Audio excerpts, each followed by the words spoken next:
The next question says, Shalom Cholav. I wonder if it's a good idea to just have a simple ceremony in shul and spend the money in kiruv rather than having a wedding. Is having a wedding a mitzvah?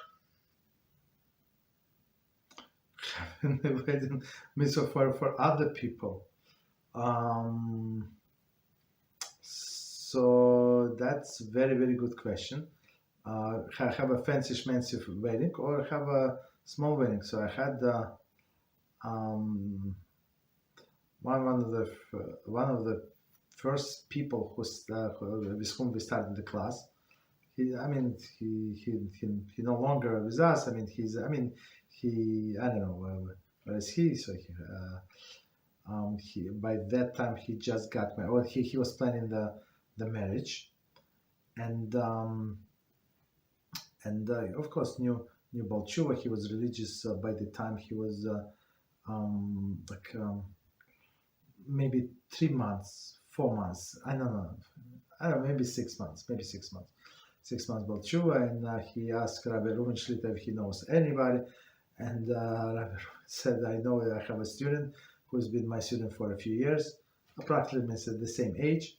So they got in touch, and basically they decided to get married. So it's unbelievable match, two of them students of Rabbi Rubinstein. So same ideology, very holy couple. And but since both of them came from, I never talked to her, but only to him. So from a not religious background, of course, the family very far from religious. So I told them about, I said, you know what, very, very important, this mixed dancing, and I was continue with the mixed dancing. He said, Rabbi, it's all taken care of. He said, my holy wife, his holy wife, said, let's not have a music at the wedding. Okay. So it's not going to be any music, like a dinner only.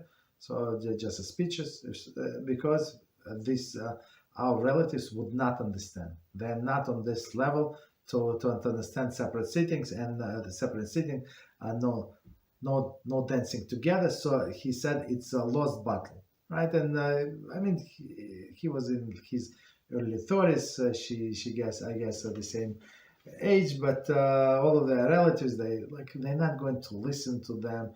They're going to do whatever they want. So they say no music, period. I'm not sure. I did not go to the wedding. I don't think the separate seating worked out, but at least like family sittings, it's normal when the family sits together. So just make sure that guy sits to the guy, wife lady to lady. There is no problem whatsoever. No problem whatsoever.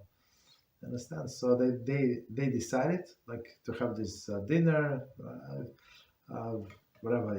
I think it was also in the shul, but in some shuls they have big halls, right? And that's it. So very, very, very good couple. So he says, my holy wife thought about it, and she said, no music. That's it. Solution to all of the problems. You don't have to talk to anybody. It's my wedding. So on my wedding, there is no music. Why? Because I decided so. Okay, that's it. So I would say it depends on the person. So if especially for guys, it's irrelevant, I guess. For women, it's very, very important. So if she said, so this initiative has to come the way I understand from a woman. So if she said, I'm fine with a small wedding in a shul, right, or whatever in the hall, only to have chuppah 10 Jews, and that's it, and that's normal. I'm okay with that, so that's normal, right? Do that. But if she wants all of the other relatives and friends to come, so it would create all of the issues. You just have to handle the issues. That's it. It's not like end of the world. So even if it's going to mix sitting, but separate dancing for sure. So for women, they would create some kind of enclosure, so you cannot see them. So they go to that area only, dance only there, and the men dance in the main section. And everything is solvable, but it depends, right? But it is a lot of pressure on them, especially when the crowd is not okay. So I would say if somebody would do it, take money that you save and use it as a down payment or something, because it's going to be a lot of money wasted on this show off.